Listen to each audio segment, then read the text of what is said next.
OCR, turning a picture of a document into text, just had a big comeback, led by models like DeepSeek OCR that read a whole page end-to-end with a language model.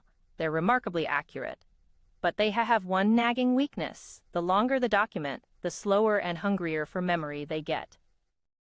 A new technical report from Baidu, called Unlimited OCR, fixes this, transcribing dozens of pages in a single pass without slowing down. Let's see the clever idea that makes it possible. Here's a simple comparison the authors lean on. Picture a person copying out an entire book by hand. Page after page, they don't get slower, their brain doesn't fill up. How? They keep the current page in front of their eyes, hold just a little bit of what they recently wrote in working memory, and comfortably forget everything older. That steady, bounded effort is exactly what current OCR models fail to do, and copying that habit is the whole trick. So why do the models slow down? It comes down to the KV cache.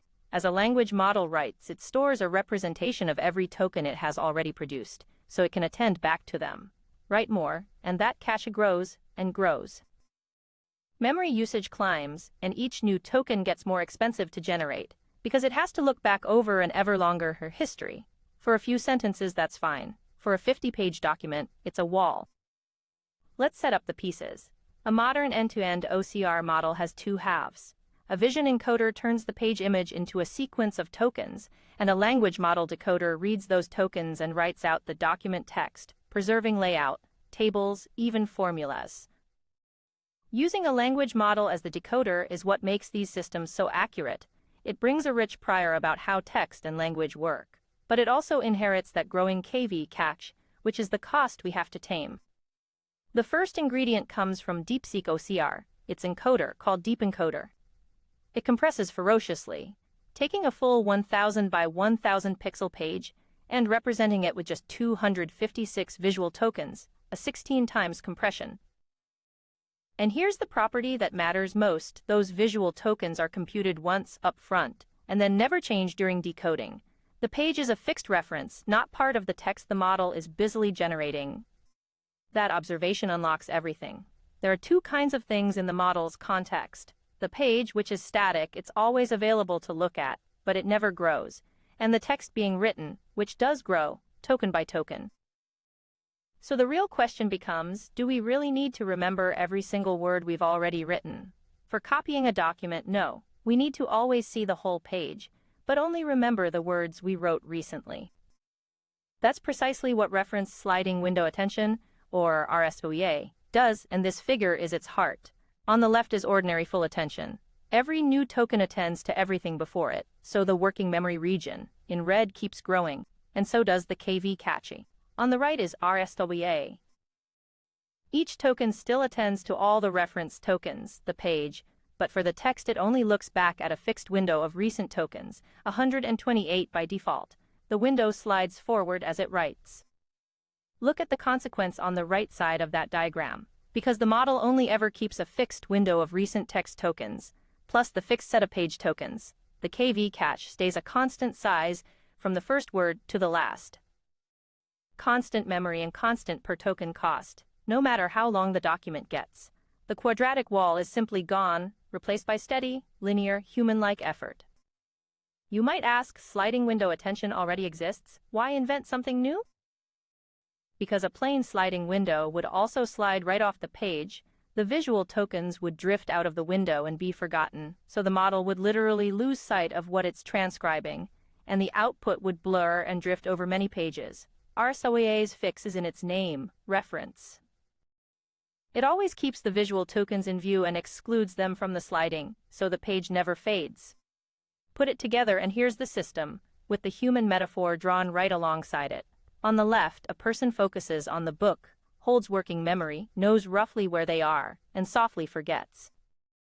On the right, the matching machine, the page goes through Deep Encoder into compact visual tokens, then into a mixture of experts, language model, whose every attention layer is RSOEA, and the KV cache is managed like a fixed-length queue, old text rolling off as new text comes in.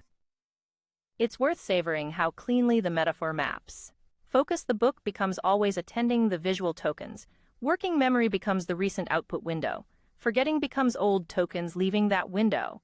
and knowing where you are becomes the recent context tracking position on the page.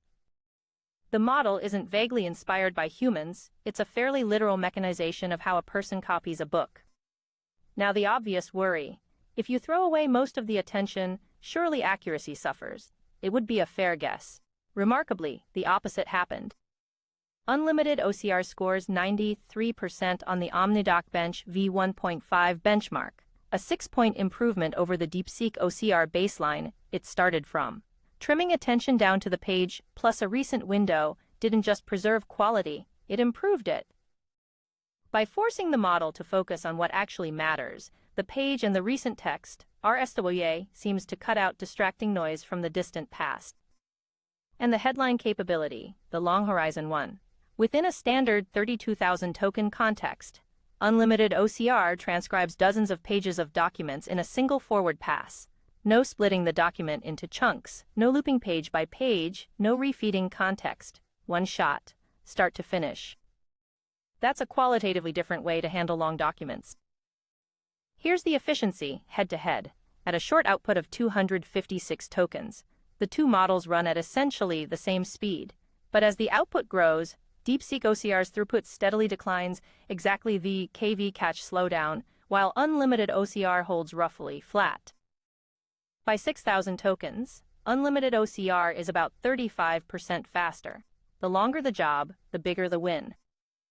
That flat line is the whole point made quantitative. A standard model speed sags under the weight of its own memory. Unlimited OCR's constant KV cache means its per token cost barely moves from the first page to the 50th. It has the steady, tireless rhythm of a human scribe, just much, much faster. And the authors are careful to point out this isn't an OCR-only trick. RSWA is a general-purpose parsing attention mechanism. Any task that has a fixed reference to look at and produces a long output fits the same mold: speech recognition, translation, and more. So the same idea that lets a model copy a book could let it transcribe a long audio file or translate an entire document, all at constant memory. Step back and notice the philosophy.